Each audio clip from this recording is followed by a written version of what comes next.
All right, we'll be looking at page 396, problem 7.2.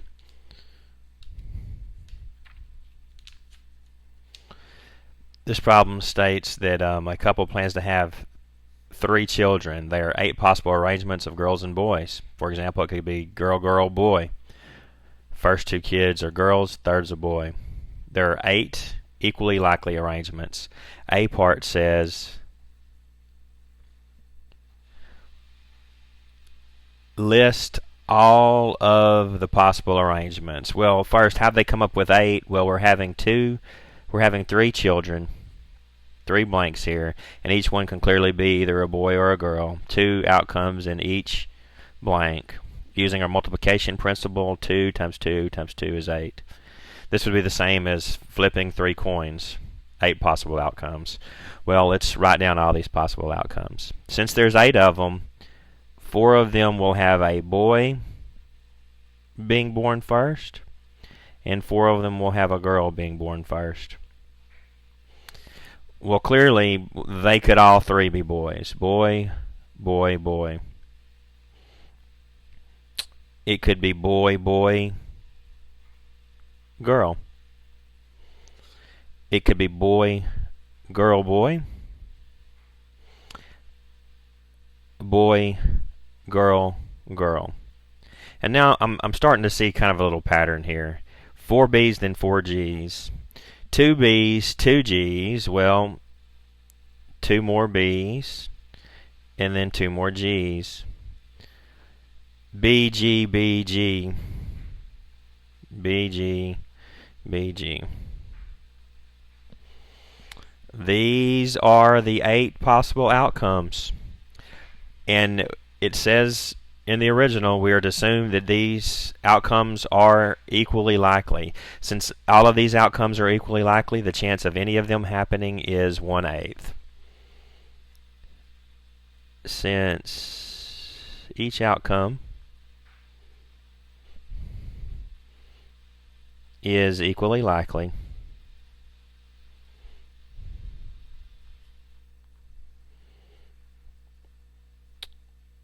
one-eighth is the chance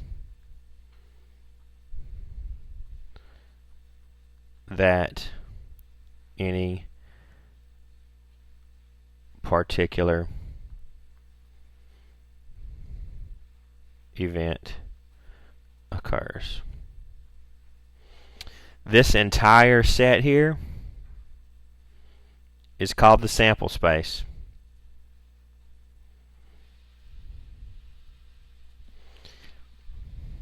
It's the collection of all possible events. B, let X be the number of girls the couple has. What is the probability that X is equal to 2? Well, first we need a definition here. They've defined the variable X to be the number of girls the couple has. Well, that variable X is called a random variable.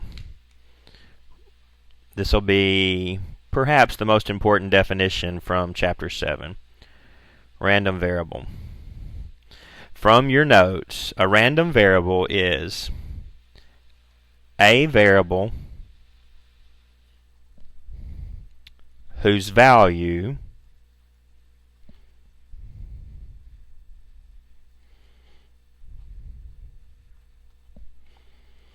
is a numerical outcome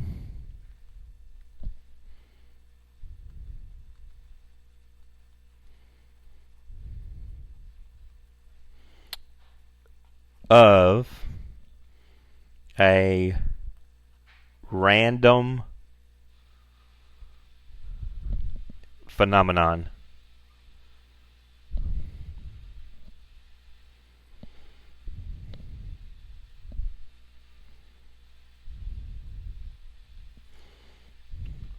Random variable. Okay. And remember how we define this word random. It doesn't mean haphazard. It means unpredictable in the short run, but tends to some pattern in the long run. That is,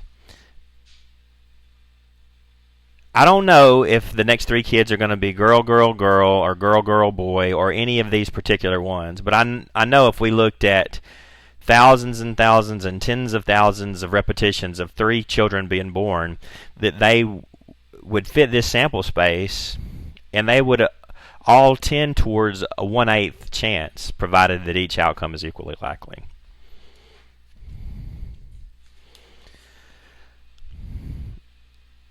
So we want to find the probability that x equals 2. They define our random variable x. X equals number of girls the couple has. Number of girls the couple has. This x is a random variable. X is a random variable. It's a variable whose value is a numeric outcome. That is, the couple can have 0, 1, 2, or 3 girls if they have 3 children. All right, we want the probability that x is precisely 2. What is the probability that x is equal to 2? Well, looking back at our sample space, we see that this would satisfy that, boy, girl, girl. This would satisfy girl, girl, boy. And this would satisfy girl, boy, girl. So the probability that x is equal to 2 are our 3 favorable outcomes over 8 total. 3 and 8 times the couple will have 2 girls of the 3 children they have. C. Starting from your work in A, find the distribution of x. That is, what values can x take on and what are the probabilities? Well, this is perhaps the second most important definition in this chapter. PDF.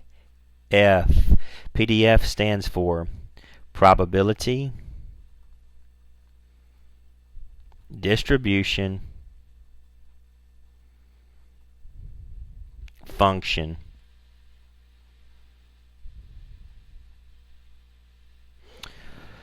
Probability distribution function. Well, just like in algebra, a function is simply a mapping. It's a way that some x values get to some y values.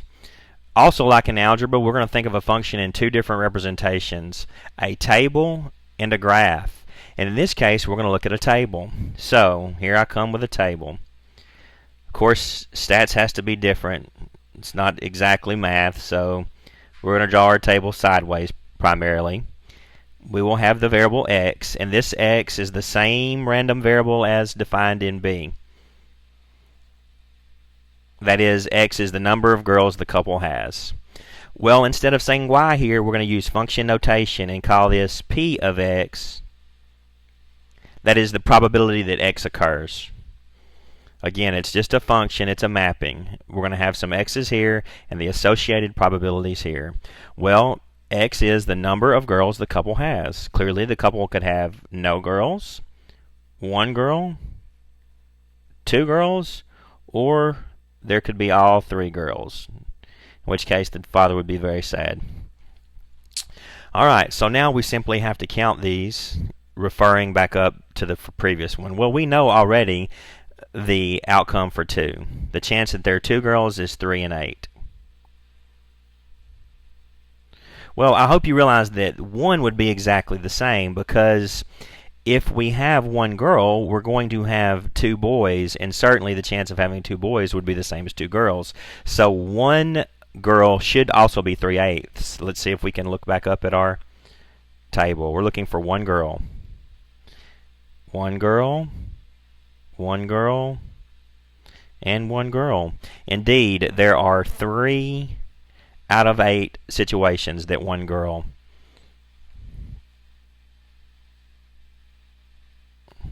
occurred. So 1 will pair with 3/8. Now we're looking for no girls and 3 girls. Well, no girls would be boy, boy, boy. Clearly there's only one way that can happen. That's a 1/8. And 3 girls, well, that would be no boys. Again, only one situation that can occur. This is the PDF for this situation. It maps each of the outcomes to the particular probability. And as I hope you realize these numbers here must sum to 1 because these are all the possible outcomes.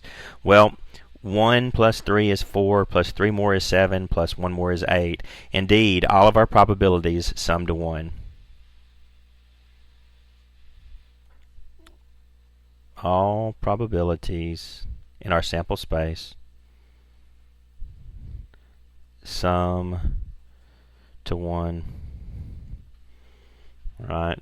That means we have a legitimate probability distribution function in this case. One more note from the previous problem. This variable x, the number of girls the couple has, which we said is a random variable, is further called a discrete random variable. That is, it takes on a whole number value.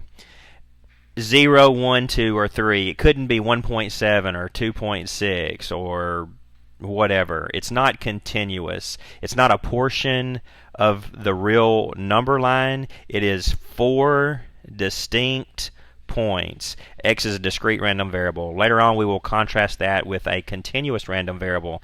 And for continuous random variables, we won't use a table. We will use a density curve to talk about those. We'll also see the abbreviation RV